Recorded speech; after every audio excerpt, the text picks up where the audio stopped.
Hi dear friends, welcome back to our channel. இன்றைக்கி நம்ம கருப்பு கொண்டக்கடலையை வச்சு ஒரு சூப்பரான ஈவினிங் ஸ்நாக். இது ரொம்ப ஹெல்த்தியாகவும் இருக்கும். வாங்க எப்படி செய்யலான்னு பார்க்கலாம். ஃப்ரெண்ட்ஸ், ரெசிபிக்குள்ளே போகிறதுக்கு முன்னாடி நீங்கள் இன்னும் மை ஸ்டைல் குக்கிங் சேனலை சப்ஸ்கிரைப் பண்ணலை அப்படின்னா சப்ஸ்கிரைப் பண்ணிவிட்டு பக்கத்தில் இருக்க பெல் ஐக்கானையும் கிளிக் பண்ணிவிட்டு ஆல் அப்படின்ற ஆப்ஷனையும் செலக்ட் பண்ணி வச்சுக்கோங்க. அப்போ தான் நான் லேட்டஸ்ட்டாக அப்லோட் பண்ணுற எல்லா ரெசிபியுமே உங்களுக்கு நோட்டிஃபிகேஷனாக வரும். இப்போ வாங்க ஃப்ரெண்ட்ஸ், வீடியோக்குள்ளே போகலாம். வீடியோவை லாஸ்ட் வரைக்கும் ஸ்கிப் பண்ணாமல் பாருங்கள். ஃபஸ்ட்டு கருப்பு கொண்டக்கடலையை ஊற வச்சுக்கலாம். அதுக்கு ஒரு கப் அளவுக்கு கருப்பு கொண்டக்கடலையை எடுத்துகிட்டு ஒரு பவுலில் மாற்றிட்டு இல்லை தண்ணி சேர்த்து நல்லா ஒரு டைம் வாஷ் பண்ணி எடுத்துக்கோங்க. வாஷ் பண்ணிவிட்டு கருப்பு கொண்டக்கடலை ஊறுறதுக்கு தேவையான அளவுக்கு தண்ணி சேர்த்துட்டு ஒரு 4லேருந்து 5 மணி நேரம் ஊற விட்டுடுங்க. நான் கருப்பு கொண்டக்கடலையை ஒரு 5 மணி நேரம் ஊற வச்சுருந்தேன். உங்களுக்கு டைம் இருந்துச்சு அப்படின்னா 5 மணி நேரம் ஊற விட்டுக்கலாம். அப்படி இல்லைன்னா 4 மணி நேரம் மட்டுமே ஊற வச்சுக்கலாம். கொண்டக்கடலை ஊறிச்சான்னு பார்க்குறதுக்கு ஒரு கொண்டக்கடலையை எடுத்து நம்ம இந்த மாதிரி உடச்சி பார்த்தோம் அப்படின்னா ஈஸியாக உடஞ்சி வரணும். இந்த அளவுக்கு ஊற வச்சு எடுத்துக்கணும். அடுத்தது ஊற வச்ச கொண்டக்கடலையை மிக்ஸி கப்பில் சேர்த்துக்கலாம். ஒரு கைப்பிடி அளவுக்கு மட்டும் கொண்டக்கடலையை அப்படியே வச்சுடுங்க. அடுத்தது இந்த கொண்டக்கடலை கூட 4 சின்ன வெங்காயமும் ஒரு 10 பல் அளவுக்கு பூண்டும் இந்த மாதிரி ஒரு 10 துண்டு அளவுக்கு இஞ்சும் சேர்த்துட்டு மிக்ஸி கப்பை க்ளோஸ் பண்ணிவிட்டு கொண்டக்கடலையை லைட்டாக கொஞ்சம் கொரப்பாக அரைச்சி எடுத்துக்கலாம். பாருங்கள், இந்த அளவுக்கு கொரப்பாக அரைச்சிக்கோங்க. அடுத்தது இதில் ஒரு 2 கைப்பிடி அளவுக்கு புதினா சேர்த்துக்கோங்க. ஃப்ரெண்ட்ஸ், இந்த ரெசிபிக்கு புதினா சேர்த்து செய்கிறது அவ்வளோ டேஸ்டியாக இருக்கும். வாசனையும் பார்த்திங்கன்னா அவ்வளோ ஒரு சூப்பராக இருக்கும்.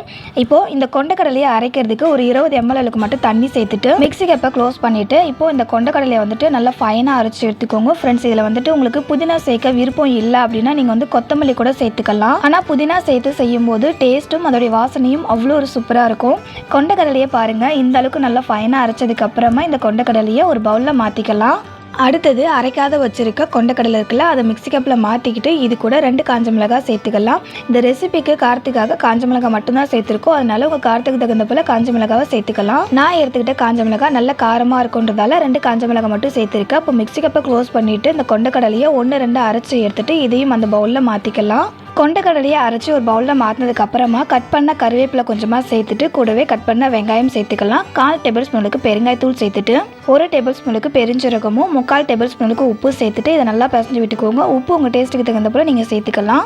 ஃப்ரெண்ட்ஸ், ஏற்கனவே நம்ம சேனலில் நிறைய விதமான ஸ்நாக் ரெசிபிஸ் நான் அப்லோட் பண்ணியிருக்கேன். அந்த ரெசிபிஸ்லாம் நீங்கள் பார்க்கல அப்படின்னா டிஸ்கிரிப்ஷனில் அப்படின்னா வீடியோவோட எண்டில் லிங்க் தரேன், செக் பண்ணி பாருங்கள். ஃப்ரெண்ட்ஸ், நம்ம சேனலில் இன்னும் நிறைய பேர் சப்ஸ்கிரைப் பண்ணாமல் வீடியோஸ் பார்த்துட்ருக்கீங்க. சப்ஸ்கிரைப் பண்ணிட்டு வீடியோ பார்த்தீங்க அப்படின்னா என்ன நீங்கள் மோட்டிவேட் பண்ணுற போல் இருக்கும். அது மட்டும் இல்லாமல் நிறைய விதமான டிஃப்ரெண்ட்டான ரெசிபிஸ் அப்லோட் பண்ணுறதுக்கும் எனக்கு இன்ட்ரெஸ்டிங்காக இருக்கும். ஸோ ப்ளீஸ் ஃப்ரெண்ட்ஸ், நம்ம சேனலை சப்ஸ்கிரைப் பண்ணலை அப்படின்னா சப்ஸ்கிரைப் பண்ணிக்கோங்க.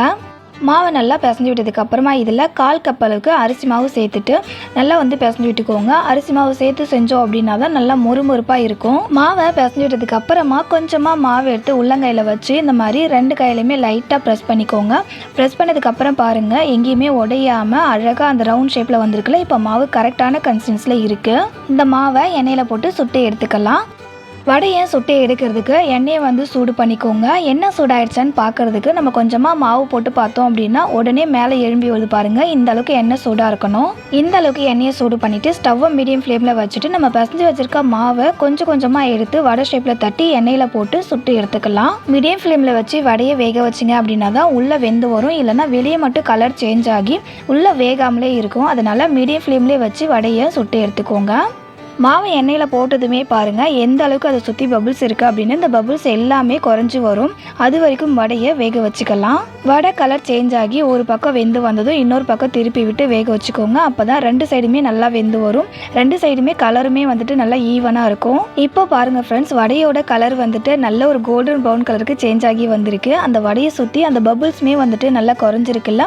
இப்போ அந்த வடையை நம்ம எண்ணெயிலேருந்து எடுத்துடலாம். அவ்வளோதான் ஃப்ரெண்ட்ஸ், பார்க்கும்போது எவ்வளோ ஒரு சூப்பராக இருக்குல்ல, சாப்பிடணும்னு தோணும். கண்டிப்பாக இந்த கொண்டக்கடலை மசாலா வடையை நீங்களும் செஞ்சு பார்த்துட்டு உங்களுடைய ஃபீட்பேக்கை மறக்காமல் கமெண்ட் பாக்ஸில் என் கூட ஷேர் பண்ணிக்கோங்க.